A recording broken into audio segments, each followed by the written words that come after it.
Good morning and welcome to Adit humanity classes. आज हम class 11 political science के जो फर्स्ट बुक है कॉन्स्टिट्यूशन एट वर्क, उसका चैप्टर 6 जुडिशरी करने जा रहे हैं। आपको पता है कि सेकेंड टर्म में 3 चैप्टर इस बुक से आ रहे हैं, जुडिशरी, एग्जीक्यूटिव और लेजिस्लेचर। तो हम आज जो करने जा रहे हैं वो जुडिशरी है। ठीक है, सो हम लाइन बाय लाइन पढ़ के हम देखते हैं और आपको बताते हैं कि इस चैप्टर में क्या है और हम समझने की कोशिश करते हैं। ठीक है, सो सबसे पहले है जुडिशरी। आपको पता है कि गवर्नमेंट के 3 ऑर्गन होते हैं और एक ऑर्गन लेजिस्लेचर है, दूसरा एग्जीक्यूटिव और तीसरा जुडिशरी है। तीनों का अपना फंक्शन होता है। एग्जीक्यूटिव जो होता है वो लॉ को इम्प्लीमेंट करता है, लेजिस्लेचर लॉ बनाता है और जुडिशरी डिस्प्यूट जो भी आता है उसको रिजॉल्व करता है। तो इस तरह से तीनों का अपना फंक्शन है। आपको इंडिया में पार्लियामेंट्री सिस्टम ऑफ गवर्नमेंट है और यहाँ पे there is separation of power, but वो सेपरेशन ऑफ पावर कंप्लीट नहीं है। हमारे यहाँ एग्जीक्यूटिव और लेजिस्लेचर जो होते हैं दो, they are part of each other. In fact executive जो होता है they are the part of the legislature, legislature के अंदर ही एग्जीक्यूटिव होता है और जुडिशरी सेपरेट ऑर्गन है। तो हम देखते हैं कि जुडिशरी इंडिया में क्या ज़रूरत है जुडिशरी का, why do we need independent judiciary in India. सबसे पहले हम देखते हैं कि देखो, इन कोई भी ऐसा सोसाइटी नहीं है जहाँ पे कि झगड़ा नहीं होता है, कन्फ्लिक्ट नहीं है।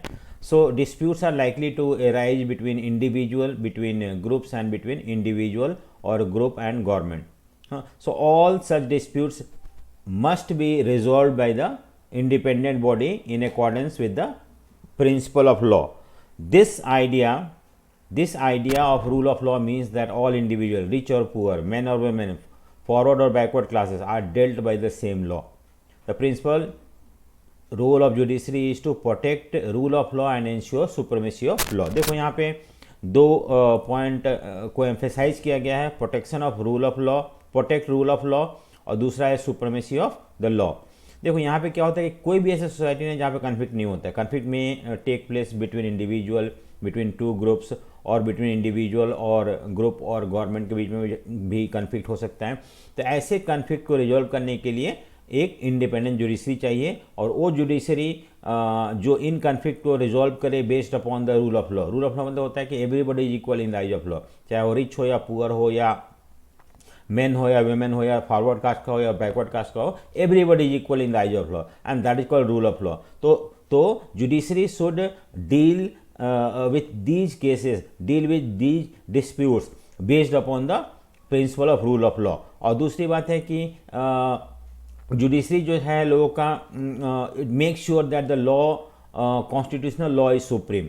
कॉन्स्टिट्यूशनल लॉ इज सुप्रीम मतलब हर, चाहे गवर्नमेंट हो या इंडिविजुअल हो, everybody should follow the constitutional law and nobody should think themselves, including government, including executive and legislature, should not think that they are above the constitution. So this is also one of the function of judiciary and that is the reason why we need a independent judiciary. दूसरी बात है कि judiciary also safeguard the right of individual. आपको पता है कि कोई भी डेमोक्रेटिक कंट्री में people are given certain rights, कुछ अधिकार मिलते हैं और ये अधिकार जो होते हैं, ये राइट्स जो होते हैं, they are mention in the constitution and it is the duty of the judiciary to make sure that these rights are protected and given to the people or citizen. अगर कोई भी इस राइट को छीनने की कोशिश करता है including government, then there is judiciary to protect this right. So this is also because of this reason also we need judiciary in any country. अब आता है नेक्स्ट हमारा कि व्हाट इज़, अब तो मैंने अभी आपको बताया था कि इन सारे प्रॉब्लम को रिजॉल्व करने के लिए, इन सारे कन्फ्लिक्ट को सॉल्व करने के लिए हमें इंडिपेंडेंट जुडिशरी चाहिए। अब क्वेश्चन आता है what is independence of judiciary. So what do you mean by independent judiciary और how independence of judiciary is ensured, कैसे हम मेंटेन करते हैं इंडिपेंडेंस ऑफ जुडिशरी। तो सबसे पहले हम देखते हैं कि इंडिपेंडेंस ऑफ जुडिशरी होता है क्या है। देखो आपको पता है कि अगर मान लो कि जुडिशरी जस्टिस करने के समय, न्याय करने के समय किसी भी ऑर्गन के दबाव में अगर वो कोई डिसीजन लेता है तो we can not say that there is independence of judiciary. Independence of judiciary मतलब होता है कि judiciary should not be under the compulsion of anybody including legislature and executive. किसी के दबाव में काम नहीं कर रहा है और अपना जो पावर अथॉरिटी जुरिस्डिक्शन को दिया हो उसके बेसिस पे केसेस को रिजॉल्व कर रहा है और trying to give justice to the people, then that judiciary can be called as a independence और independence of judiciary. So independence of judiciary मतलब ये होता है कि जुडिशरी किसी के दबाव में काम ना करे। आपको पता है कि वैसे तो जुडिशरी किसी इंडिविजुअल के दबाव में काम नहीं कर सकता, लेकिन हाँ there is possibility that it may come under the control of executive or it may come under the control of legislature, and in that situation it would difficult for judiciary to dispatch justice to the people. So judiciary need to be independent from the control of legislature and executive, and this is called independence of judiciary. अब next question है कि हम कैसे, how do we maintain the independence of judiciary, how judiciary should act independently, what steps have been taken in the constitution, हमने क्या ऐसा step लिया है कॉन्स्टिट्यूशन में जिससे कि हम जुडिशरी को इंडिपेंडेंट बना सकते हैं। तो यहाँ पे दिया हुआ है कि द ऑर्गन, देखो इंडिपेंडेंट जुडिशरी मैंने आपको बता दिया, how can independence of judiciary be maintain और प्रोटेक्टेड। सबसे पहला, बहुत सारे पॉइंट्स है इसके अंदर। पहला पॉइंट है कि the legislature is not involve in the process of appointment of जजेस। It is believe that party politics would not only play a role in the process of appointment. In order to be appointed as a judge, a person must have experience as a lawyer and or must be well versed in the law. Political opinion of the person or his or her political loyalty should not be basis of the appointment of judiciary. देखो इसका मतलब क्या होता है, अगर मान लो कि वैसे तो लेजिस्लेचर इन्वॉल्व होता है, लेजिस्लेचर मतलब होता है कि पार्लियामेंट इन्वॉल्व होता है इन द अपॉइंटमेंट ऑफ जजेस, ठीक है। अगर मान लो पार्लियामेंट के पास ये पावर है जजेस को अपॉइंट करने का, तो जजेस जो हैं वो कभी भी, और अगर उनके खिलाफ नहीं जाएंगे, कभी भी उनके खिलाफ नहीं जाएंगे कि हाँ पार्लियामेंट अगर कोई गलती भी करता है और कोई अगर मान लो कि पार्लियामेंट की कोई लॉ की वजह से किसी का फंडामेंटल राइट वायलेट हो रहा है तो कहाँ जाएगा, कोर्ट जाएगा। लेकिन कोर्ट जो है वो पार्लियामेंट के लेजिस्लेचर के कंट्रोल में है या लेजिस्लेचर उसको अपॉइंट करता है, तो उस तरह से there is very difficult for the people to get justice. तो हम ये यहाँ पे ये कोशिश कर रहे हैं बताने के लिए कि हालांकि लेजिस्लेचर जो है play important role in the appointment of जजेस, लेकिन ऐसा नहीं है कि जजेस पार्लियामेंट किसी को भी जज चुन सकता है। उनका एक अपना एक्सपीरियंस होना चाहिए, they must be well versed in law, lawyer होना चाहिए। उसके बाद उनका अपॉइंटमेंट जो है इसके ऊपर बेस्ड नहीं होना चाहिए कि how loyal you are to any political party. Political loyalty should not be given any importance while appointment of जजेस।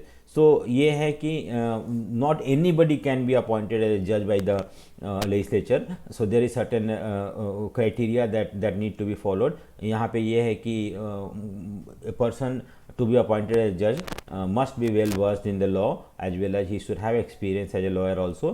तो ये एक कंडीशन पूरा होगा तभी हो सकता है। तो इस तरह से हम देखते हैं कि even though legislature has the power to appoint law, some restriction is also there, some limitation that is there so that it cannot appoint on his own anybody as a judge. Second जो है the judge has fixed tenure। देखो जज का अपना retirement age होता है, अपना tenure होता है और उसको ही और she can not be remove from as a जज क्योंकि उसका फिक्स टर्म होता है, फिक्स टेन्योर होता है। अगर मान लो कि पार्लियामेंट उसको हटा सकता था, पार्लियामेंट जब मर्जी तब जज को हटा सके या जब मर्जी तब जज को अपॉइंट कर सके, उस सिचुएशन में जज को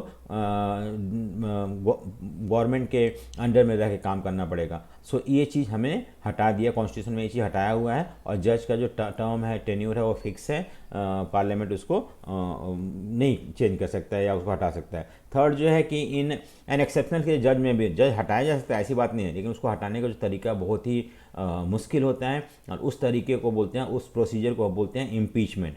सो इम्पीचमेंट जो होता है that is a very difficult procedure and that is the reason why जजेज can not easily be remove.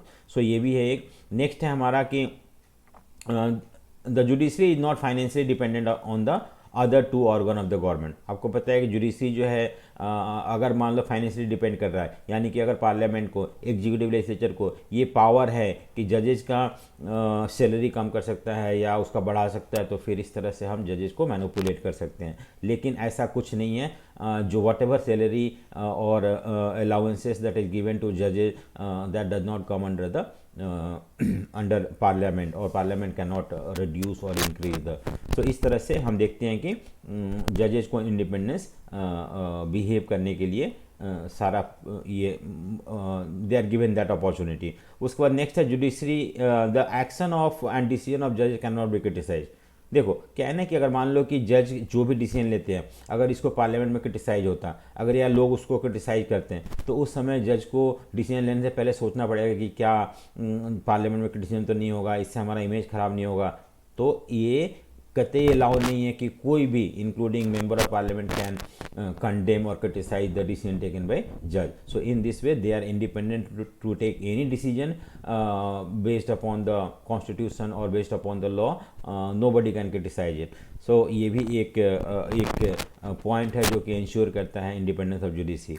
उसके बाद parliament can not discuss the conduct of जजेस एक्सेप्ट ड्यूरिंग इम्पीचमेंट। आपको पता है कि इम्पीचमेंट मतलब वो प्रोसीजर थ्रू विच जज can be removed, but parliament कभी भी डिस्कस नहीं कर सकता कंडक्ट ऑफ जजेस। अगर मान लो कि पार्लियामेंट को ये राइट है, तो जज हमेशा डरे रहेंगे कहीं पार्लियामेंट में डिस्कशन ना हो, लोग उसको जाने, तो इस तरह से उसका इमेज खराब हो सकता है। So this give judiciary an independence to advocate without fear of being criticise. तो इस तरह से उसको पता है कि बिना क्रिटिसिज्म के मैं कोई भी डिसीजन लेता हूँ, कोई भी इसको कंडेम या क्रिटिसाइज नहीं कर सकता। So all these points indicate that judiciary in India behaves in a independent manner. So next जो है हमारा जजेस कैसे अपॉइंट किए जाते हैं, ठीक है। सो सबसे पहले हम देखते हैं जज का अपॉइंटमेंट। द अपॉइंटमेंट ऑफ जजेस has never been free from the political controversy, it is a part of political process. आपको जज जो है अपॉइंटमेंट जो है हमेशा से कंट्रोवर्शियल रहा है इंडिया में। एक तो हमें ये देखना है कि council of minister, governor, chief minister, chief justice of India all influence the process of judicial appointment. जब भी कोई जुडिशियल अपॉइंटमेंट जज का अपॉइंटमेंट होता है तो गवर्नमेंट इन्वॉल्व होता है उसके अंदर। As far as the appointment of chief justice of is concern, आपको पता है कि चीफ जस्टिस जो होता है सीनियर मोस्ट जजेज होना चाहिए।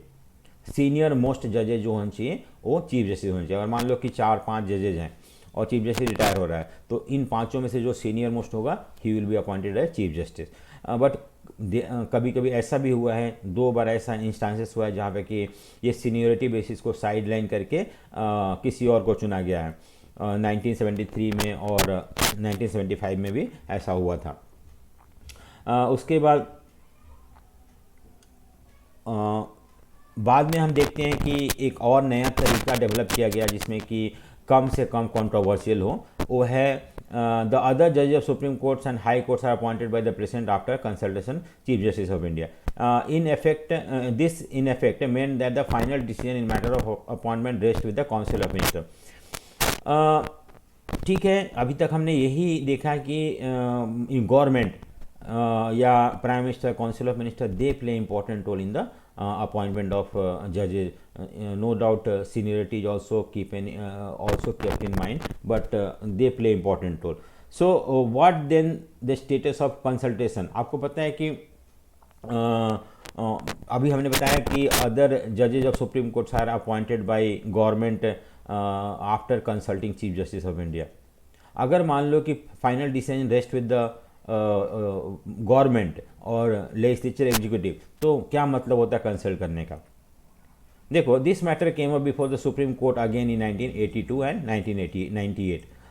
शुरू में तो initially the court felt that role of chief justice was purely consultative, कि चीफ जस्टिस सिर्फ अपना ओपिनियन देते हैं, गवर्नमेंट माने या ना माने, there is no binding upon the government की उसका जो ओपिनियन है उसको कंसल्ट करे। लेकिन बाद में हमने देखा कि then it took a view that the opinion of chief justice must be followed by president. So पहले तो कोई ज़रूरी नहीं है फॉलो करे प्रेसिडेंट इन अपॉइंटमेंट ऑफ जजेस, लेकिन बाद में देखा कि नहीं, सुप्रीम कोर्ट ने बोला कि नहीं, अब गवर्नमेंट को ओपिनियन ऑफ सुप्रीम कोर्ट को मानना पड़ेगा। So whatever opinion that is given by chief justice with regard to appointment of जजेस, president has to follow it. But इसमें भी था कि अगर अब यहाँ पे हम देखते हैं कि चीफ जस्टिस का रोल ज़्यादा हो जाता है, जुडिशरी का रोल ज़्यादा होता है इन अपॉइंटमेंट ऑफ जजेस। पहला वाले केस में हम देखते हैं कि गवर्नमेंट का रोल ज़्यादा हो जाता है इन अपॉइंटमेंट ऑफ जजेस। तो हमने इन दोनों को ये करके दोनों को हमने कंबाइन किया है और उसमें देखा है, देखो यहाँ पे दिया हुआ है कि finally the supreme court has come up with a new procedure. क्या है नया procedure? It suggested that chief justice should recommend name of person to be appointed in consultation with the 4 senior most judges of the Supreme Court. Thus, the Supreme Court has established the principle of collegiality in making recommendation for appointment. अब क्या होता है ना कि सब all the power is not there with the Chief Justice of India. Chief justice को कोई भी जज को अपॉइंट करवाना, अगर कोई भी जज को अपॉइंट करना है तो चीफ जस्टिस 4 और जज को कंसल्ट करके नाम जो है रिकमेंड करेंगे और उन नाम के उन्हीं को गवर्नमेंट अपॉइंट करेगा। तो इस तरह से कोलिजियम मॉडल जिसको बोलते हैं, where no individual has the authority to take any decision but collectively that is taken decision is taken to appoint the judges. उसमें चीफ जस्टिस भी होते हैं, बाकी 4 अदर जज होते हैं, गवर्नमेंट होता है। तो इस तरह से कोलिजियम मॉडल है सेटअप। नेक्स्ट है रिमूवल। रिमूवल मतलब मैंने बताया था कि कैसे जज को रिमूव कर सकते हैं। रिमूव करने का प्रोसीजर जो होता है वो बहुत मुश्किल है, जिसको हम इम्पीचमेंट बोलते हैं। और यहाँ पे जज को हटाने के लिए प्रूवन मिसबिहेवियर या इनकैपेसिटी, इसी 2 ग्राउंड पर हटा सकते हैं। अगर वो कॉन्स्टिट्यूशन को वायलेट करता है या प्रूवन मिसबिहेवियर इनकैपेसिटी है तभी हटा सकता है। दूसरी बात है कि उसको हटाने के लिए आपको स्पेशल मेजोरिटी चाहिए in both the house of parliament and then only he can be remove. तो अभी तक ऐसा नहीं हुआ है कि कोई जज रिमूव हुआ है, क्योंकि इतना स्ट्रिक्ट प्रोसीजर है।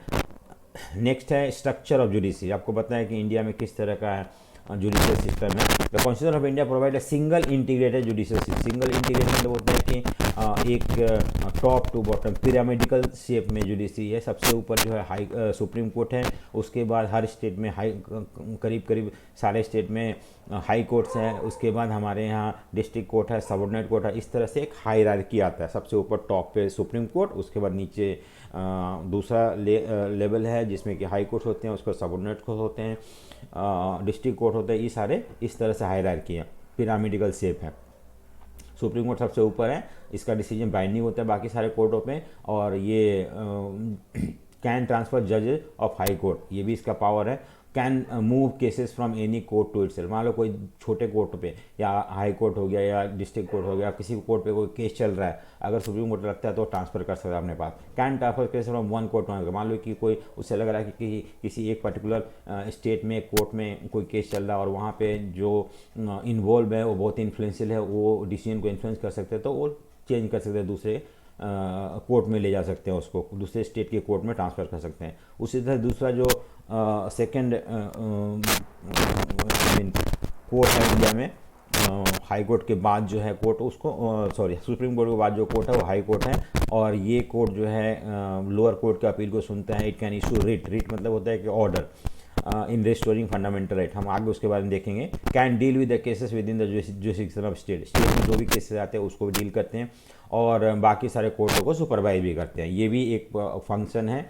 ये सारे फंक्शन हाई कोर्ट के। डिस्ट्रिक्ट कोर्ट होते हैं, डिस्ट्रिक्ट में जो भी केसेस राइज होते हैं उसको डील करते हैं। Consider appeal on decision given by lower court. अगर मान लो लोअर कोर्ट कोई भी डिसीजन दे रहा है तो उसको देखते हैं कि सही है नहीं, गलत है या क्या, उसको चेक कर सकता है। Decide cases involving serious criminal matters. तो ये भी डिस्ट्रिक्ट कोर्ट का एक पावर और जुरिसडिक्शन है। बाकी सबऑर्डिनेट कोर्ट होते हैं। हम देखते हैं जुरिसडिक्शन ऑफ सुप्रीम कोर्ट के बारे में। देखो सबसे पहले जुरिसडिक्शन, खैर बहुत जुरिसडिक्शन मतलब क्या होता है? Power of supreme court.